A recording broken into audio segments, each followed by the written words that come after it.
नमस्कार, मैं हूं आपके साथ परिधि जोशी और आप देख रहे हैं पहाड़ टीवी। आइए बुलेटिन की शुरुआत करते हैं उत्तराखंड की बड़ी खबरों के साथ। गैरसैंण को ग्रीष्मकालीन राजधानी का दर्जा देने के बाद देहरादून के रायपुर में विधानसभा भवन के निर्माण को लेकर पुरजोर विरोध किया जा रहा है। वहीं गैरसैंण राजधानी निर्माण अभियान के संयोजक लक्ष्मी प्रसाद थपलियाल ने सरकार को आंदोलन की चेतावनी दी है। बद्रीनाथ हाईवे के पास उस वक्त बड़ा हादसा होने से टल गया जब अचानक पहाड़ी से बोल्डर गिरने लगे। बोल्डर गिरता देख यात्री वाहनों को सड़क पर छोड़कर भाग गए। इस दौरान चमधार के पास रोड पर खड़ी एक कार के ऊपर बोल्डर गिरने से वाहन मलबे और पत्थरों के बीच दब गया। हालांकि इस घटना में कोई जान माल का खतरा नहीं हुआ।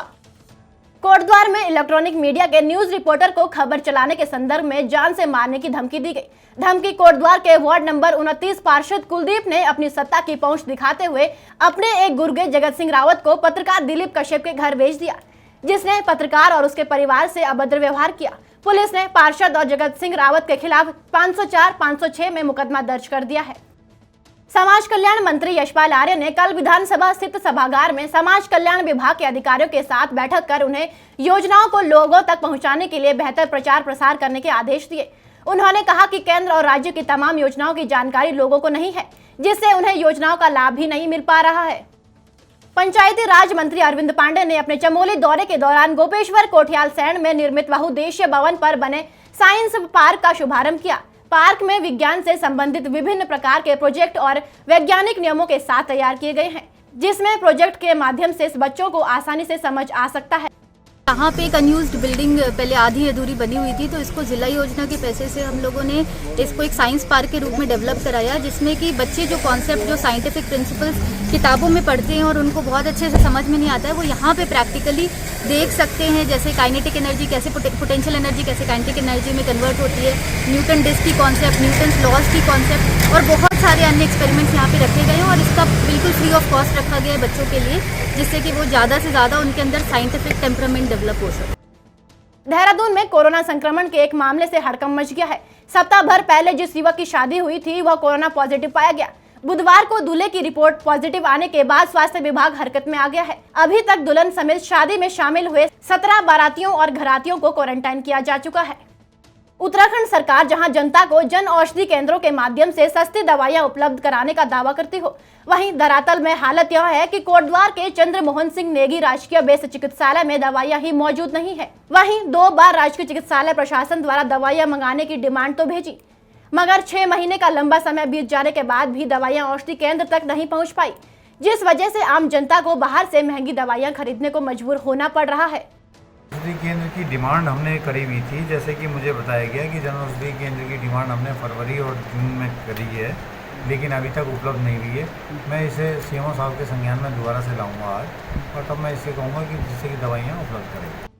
सितारगंज गांव के नखा निवासी शाजिद की चोरी की गई बाइक को सितारगंज पुलिस ने आरोपी चोर सहित बाइक को बरामद कर लिया है। बाइक चोर पर चोरी का मुकदमा दर्ज कर उसे जेल भेज दिया है।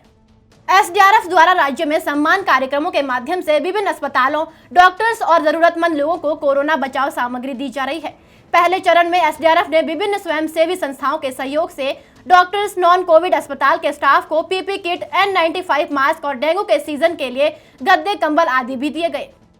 राजधानी देहरादून के राजपुर विधानसभा क्षेत्र में प्रभात टॉकीज से कांवले रोड तक गंदे नाले को अंडरग्राउंड किया गया, जिसका लोकार्पण कैबिनेट मंत्री यशपाल आर्य ने किया।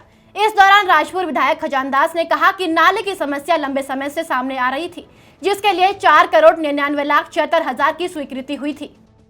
मुख्यमंत्री त्रिवेंद्र सिंह रावत ने कहा कि प्रधानमंत्री नरेंद्र मोदी के नेतृत्व में आत्मनिर्भर भारत अभियान कोविड-19 की विपरीत परिस्थितियों को अनुकूल बनाने के साथ ही आधुनिक भारत की पहचान बना रहा है। मुख्यमंत्री ने आत्मनिर्भर भारत में एमएसएमई क्षेत्र को कई तरह की रियायतें देते हुए मजबूती प्रदान किए जाने की बात कही। साथ ही गरीबों, किसानों, श्रमिकों के कल्याण के लिए कई कदम उठाए गए हैं।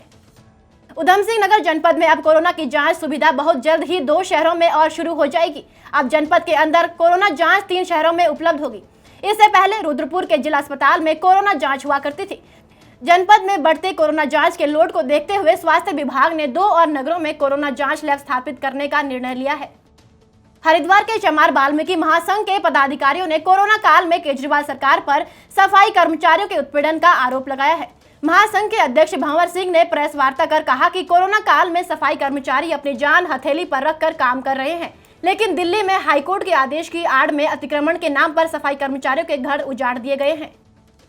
2013 में आई आपदा से सीख लेते हुए अब जिला प्रशासन पौड़ी ने ऐसे क्षेत्रों का चयन किया है जो नो नेटवर्क जोन में आते हैं।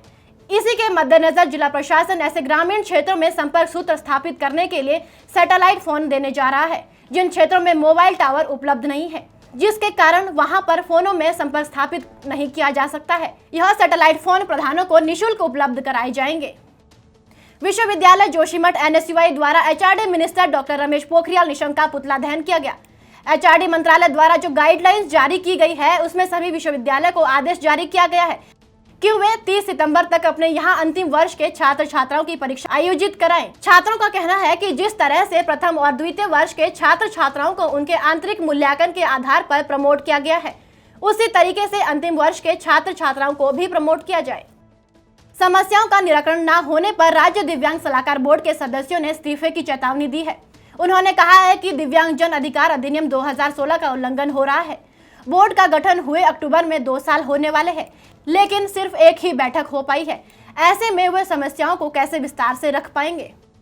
गुरुवार को पुलिस प्रशासन और नगर पालिका ने कर्णप्रयाग में संयुक्त रूप से चेकिंग अभियान चलाया।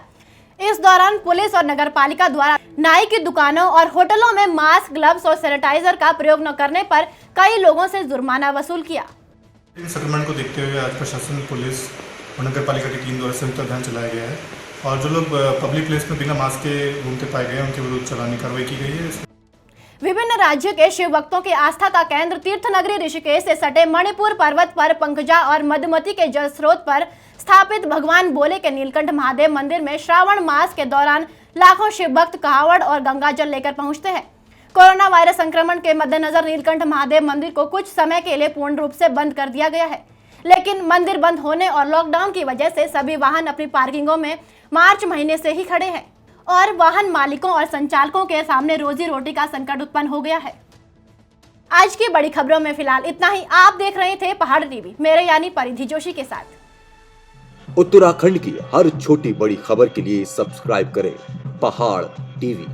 खबर पहाड़ की, बेल आइकन दबाना ना भूलें।